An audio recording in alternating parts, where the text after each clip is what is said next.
Welcome to GV Tech Talks podcast.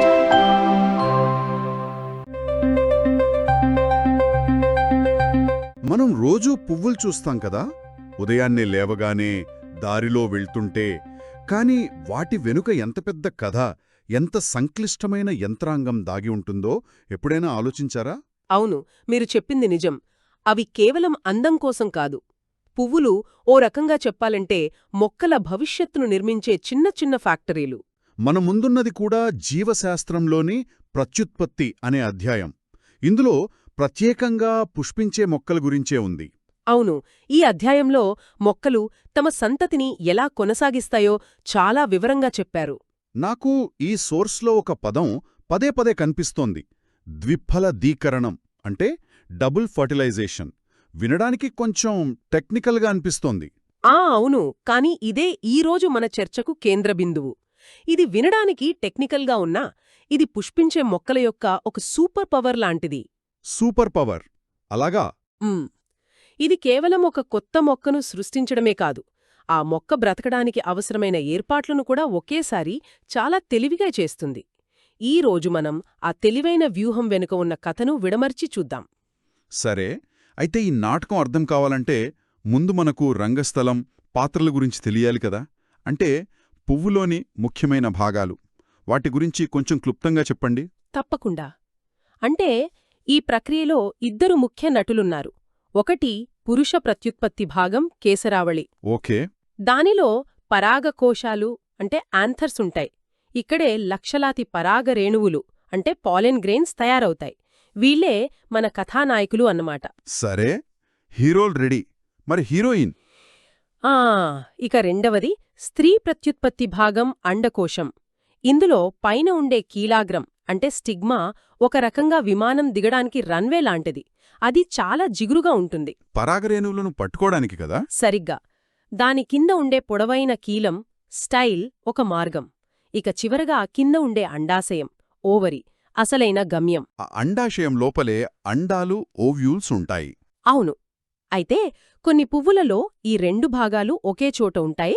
వాటిని ద్విలింగకాలు అంటాము. ఉదాహరణకి మన ఉమ్మెత్త పువ్వులో లాగా. ఓ, మరి కొన్నింట్లో వేరువేరుగా ఉంటాయి కదా. సొరకాయ లేదా బొప్పాయి మొక్కల్లో మగ పువ్వులు, ఆడపువ్వులు వేరువేరుగా ఉండటం మనం చూస్తుంటాం. అవునవును, కరెక్ట్. సరే, ఇప్పుడు మన రంగస్థలం సిద్ధంగా ఉంది. పాత్రలన్నీ పరిచయమయ్యాయి. ఇక కథ ఎలా మొదలవుతుంది? మొదటి అడుగు ఏమిటి? మొదటి అడుగు పరాగ సంపర్కం, పాలినేషన్ అంటాం కదా. అంటే పరాగరేణువు పరాగకోశం నుండి బయటపడి కీలాగ్రమనే రన్వే మీద సురక్షితంగా ల్యాండ్ అవ్వాలి. ఇది జరగకపోతే కథ ముందుకే సాగదు. ఇందులో కూడా రెండు రకాలున్నాయని మన సోర్స్ చెబుతోంది. ఒకటి ఆత్మపరాగ సంపర్కం అంటే సెల్ఫ్ పాలినేషన్, ఒకే పువ్వులో జరిగిపోతుంది, బఠానీ మొక్కలలాగా. అవును, అది చాలా సులభం, గ్యారంటీ కూడా ఉంటుంది. కాని దానిలో ఒక చిన్న సమస్య ఉంది. ఏమిటది? ఎప్పుడూ అవే జన్యువులు కలవడం వల్ల కొత్తదనం ఉండదు, వైవిధ్యం రాదు. అందుకే చాలా మొక్కలు పరపరాగ సంపర్కాన్ని అంటే క్రాస్ పాలినేషన్ని ప్రోత్సహిస్తాయి. అంటే వేరే మొక్క నుండి పరాగరేణువులు తెప్పించుకోవడం. దీనివల్ల జన్యు వైవిధ్యం పెరిగి మొక్కలు ఇంకా బలంగా తయారవుతాయి. ఖచ్చితంగా. దానికోసం గాలి, నీరు, ముఖ్యంగా కీటకాలు, పక్షులను తమ ఏజెంట్లుగా వాడుకుంటాయి. పువ్వుల రంగులు, సువాసన, మకరందం ఇవన్నీ ఆ ఏజెంట్లను ఆకర్షించడానికిచ్చే లంచాలే అన్నమాట. సరిగ్గా చెప్పారు. అదొక రకమైన లంచమే. సరే, ఇప్పుడు మన కథానాయకుడైన పరాగరేణువు కీలాగ్రం మీద విజయవంతంగా ల్యాండ్ అయ్యాడు అనుకుందాం. ఇక్కడతో ప్రయాణం అయిపోలేదు. అసలు ప్రయాణం ఇప్పుడే మొదలవుతుంది. అవును, ఎందుకంటే గమ్యం కీలాగ్రం కాదు, లోపల అండాశయంలో ఉన్న అండం కదా. అంత చిన్న కణం అక్కడికెలా చేరుకుంటుంది? ఇక్కడే అసలు అద్భుతం మొదలవుతుంది. కీలాగ్రం తన మీద వాలిన పరాగరేణువును గుర్తిస్తుంది. అది సరైన జాతికి చెందినదే అని నిర్ధారించుకున్నాక దానికి మొలకెత్తడానికి అనుమతిస్తుంది. మొలకెట్టడమా? అవును, ఆ పరాగరేణువు నుండి ఒక సన్నని గొట్టం అంటే పరాగనాళం, పాలెన్ ట్యూబ్ పెరగడం మొదలవుతుంది. ఆగండి. అంటే ఆ పరాగనాళం కీలం అనే పొడవైన భాగం గుండా ఒక సురంగం తవ్వుకుంటూ కిందికి వెళ్తుందన్నమాట. దానికి దారి ఎలా తెలుస్తుంది? లోపల ఏదైనా జీపీఎస్ లాంటి వ్యవస్థ ఉందా? మంచి ప్రశ్న. జీపీఎస్ కాదుగాని దానికి దగ్గరగా ఉండే వ్యవస్థే అనుకోవచ్చు. అండం కొన్ని ప్రత్యేక రసాయనిక సంకేతాలను, కెమికల్ సిగ్నల్స్ని విడుదల చేస్తుంది. ఓ అలాగా. ఆ వాసనను పసిగడుతూ పరాగనాళం ఖచ్చితంగా తన గమ్యం వైపే ప్రయాణిస్తుంది. ఈ ప్రయాణంలో అది తనతో పాటు 2 అత్యంత ముఖ్యమైన ప్యాకేజీలను తీసుకువెళ్తుంది. అవేంటి? 2 పురుష కేంద్రకాలు, మేల్ న్యూక్లియై అంటాం కదా, అవి. ఓకే. ఒకవైపు పరాగనాళం ఈ సాహసయాత్రలో ఉండగా గమ్యస్థానమైన అండం లోపల ఏం జరుగుతోంది? అక్కడ స్వాగత ఏర్పాట్లెలా ఉన్నాయి? అండం మధ్యలో పిండకోశం అంటే ఎంబ్రియోసాక్ అనే ఒక చిన్న గది ఉంటుంది. ఆ గదిలో ఫలిదీకరణ కోసం 2 ముఖ్య వ్యక్తులు ఎదురుచూస్తున్నారు. ఎవరెవరు? ఒకటి స్త్రీ బీజకణం అంటే ఎగ్సెల్, కాబోయే పిండానికి మూలం ఇదే. రెండవది గది మధ్యలో ఉన్న ద్వితీయ కేంద్రకం, సెకండరీ న్యూక్లియస్. సరే, ఇప్పుడంతా సిద్ధంగా ఉంది. అటు నుండి 2 పురుష కేంద్రకాలొస్తున్నాయి, ఇటు వీళ్ళిద్దరూ సిద్ధంగా ఉన్నారు. అవును. పరాగనాళం పిండకోశాన్ని చేరుకోగానే ఇక అసలు ఘట్టం మొదలవుతుంది. అదే ఈ ద్విఫలదీకరణం. ఇక్కడే అసలు మ్యాజిక్ జరుగుతుంది. పరాగనాళం తనలోని ఆ 2 పురుష కేంద్రకాలను పిండకోశంలోకి విడుదల చేస్తుంది. అవును. ఇక్కడ 2 ప్రేమకథలు ఒకేసారి జరుగుతాయి, లేదా 2 మిషన్లు ఒకేసారి పూర్తవుతాయి. అందుకే దీన్ని ద్విఫలదీకరణం అంటారు. మొదటి పురుష కేంద్రకం నేరుగా స్త్రీ బీజకణంతో సంయోగం చెందుతుంది. ఓకే. ఈ కలయికతోనే మొక్క యొక్క మొదటి కణం అంటే సంయుక్త బీజం, జైగోట్ పుడుతుంది. భవిష్యత్తు మొక్కకు ఇదే పునాది. Mission 1 complete. వావ్! ఇక్కడితో కథ అయిపోలేదు. ఇంకా 2వ పురుష కేంద్రకం మిగిలే ఉంది. మరి దాని సంగతేంటి? ఇక్కడే అసలు తెలివి ఉంది.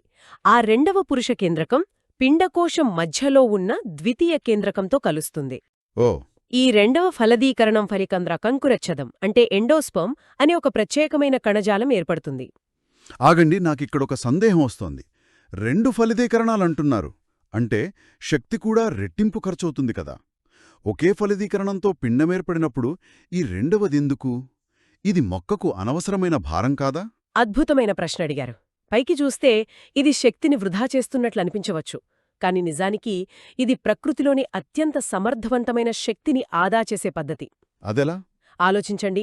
చాలా మొక్కలలో ఫలదీకరణం జరుగుతుందో లేదో గ్యారంటీ లేదు కదా. ఒకవేళ మొక్క ఫలదీకరణం జరగకముందే పిండానికి కావలసిన ఆహారాన్నంతా తయారుచేసి పెట్టిందనుకోండి. ఫలదీకరణ విఫలమైతే ఆ శక్తి అంతా వృధా అయినట్లే. నిజమే. అవును. కాని పుష్పించే మొక్కలలా చెయ్యవు. అవి చాలా తెలివైనవి.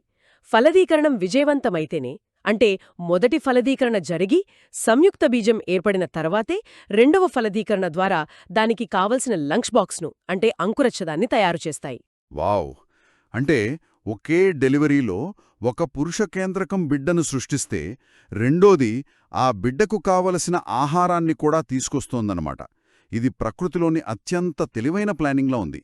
అందుకే ఇది వాటి సూపర్ పవర్ అన్నారు. ఖచ్చితంగా. మొదటి ఫలదీకరణ ఫలితమైన సంయుక్త బీజం నెమ్మదిగా కణవిభజన చెందుతూ ఒక చిన్న పిండంలాగా, ఒక ఎంబ్రియోలాగా తయారవుతుంది. ఇక 2వ ఫలదీకరణ ఫలితమైన అంకురచ్ఛదం ఆ పిండం పెరగడానికి కావలసిన పోషకాలను అందిస్తూ ఉంటుంది. అంటే మనం కొబ్బరి బొండం తాగేటప్పుడు ఆ నీళ్లు, లోపలి తెల్లని కొబ్బరి అంతా ఒకప్పుడు ఆ మొక్క పిండం కోసం ఏర్పడిన అంకురచ్ఛదమే అన్నమాట. మనం దాని లంచ్ బాక్సును దొంగిలిస్తున్నాం. ఒక రకంగా అంతే. ఆ అంకురచ్ఛదం పోషకాల ఘని, బియ్యం, గోధుమలు, మొక్కజొన్న వంటి ధాన్యాలలో మనం తినే పిండి పదార్థం కూడా ఈ అంకురచ్ఛదమే. అలాగా, అదంతా ఆ మొక్కలు తమ పిండాల కోసం దాచుకున్న ఆహారం. అవును. ఈ ప్రక్రియ తర్వాత పువ్వులో, అండంలో చాలా మార్పులొస్తాయి కదా. మన సోర్స్ ప్రకారం ఫలదీకరణ తరువాత అండం వేగంగా పరిమాణంలో పెరిగి విత్తనంగా మారుతుంది. అవును. ఆ విత్తనం లోపల పిండం, దానికి కావలసిన అంకురచ్ఛదం సురక్షితంగా ఉంటాయి. ఆ పిండంలోనే భవిష్యత్ మొక్క యొక్క మూలాలు, కాండం మరియు 1 లేదా 2 బీజదళాలు, కాటిలిడాన్స్ అంటాం కదా, అవన్నీ ఉంటాయి. మొత్తం మీద ఆ విత్తనం ఒక చిన్న సర్వైవల్ కిట్ లాంటిది. అద్భుతం. ఒక చిన్న పువ్వులో మొదలైన కథ ఒక విత్తనం రూపంలో భవిష్యత్ తరానికి హామీ ఇస్తూ ముగుస్తోంది. ఈ మొత్తం ప్రక్రియ వెనుక ఎంత ప్రణాళిక, ఎంత సమర్థత ఉన్నాయో ఇప్పుడు అర్థమవుతోంది. కాబట్టి ముగింపుగా చెప్పాలంటే, పుష్పించే మొక్కలలో ద్విఫలదీకరణమనేది కేవలం ఒక జీవ ప్రక్రియ కాదు. అది ఒక అత్యంత అధునాతన ప్రత్యుత్పత్తి వ్యూహం. ఒక స్ట్రాటజీ అన్నమాట. అవును, ఒక స్ట్రాటజీ. ఇది కేవలం కొత్త మొక్కను సృష్టించడమే కాకుండా, ఆ కొత్త మొక్క మొలకెత్తి నిలదొక్కుకోడానికి అవసరమైన ఆహారాన్ని కూడా ఒకే ప్యాకేజ్లో అందిస్తోంది. ఈ యొక్క లక్షణం వల్లనే పుష్పించే మొక్కలు భూమిపై మిగతా మొక్కలన్నింటినీ వెనక్కి నెట్టి ఇంత విజయవంతంగా వ్యాపించగలిగాయి. ఇష్టమైన శక్తిని ఆదా చేసే ద్విఫలదీకరణ ప్రక్రియ వాటి విజయంలో ఎంత కీలక పాత్ర పోషించిందో మనం చూశాం. ఇప్పుడు శ్రోతలకు ఒక ఆలోచన రేకెత్తించే ప్రశ్న. చెప్పండి. ఈ అత్యంత సమర్థవంతమైన యంత్రాంగం లేని ఇతర రకాల మొక్కలు, అంటే ఫాండ్లు, నాచు వంటి పుష్పించని మొక్కలు, తమ మనుగడ కోసం మరియు సంతానోత్పత్తి కోసం ఎలాంటి విభిన్నమైన, బహుశా తక్కువ సమర్థవంతమైన వ్యూహాలను అభివృద్ధి చేసుకుని ఉండవచ్చు. ఇది వాటి పరిణామక్రమాన్ని నెమ్మదింపజేసి పుష్పించే మొక్కలకు పోటీలో వెనుకబడేలా చేసి ఉంటుందా?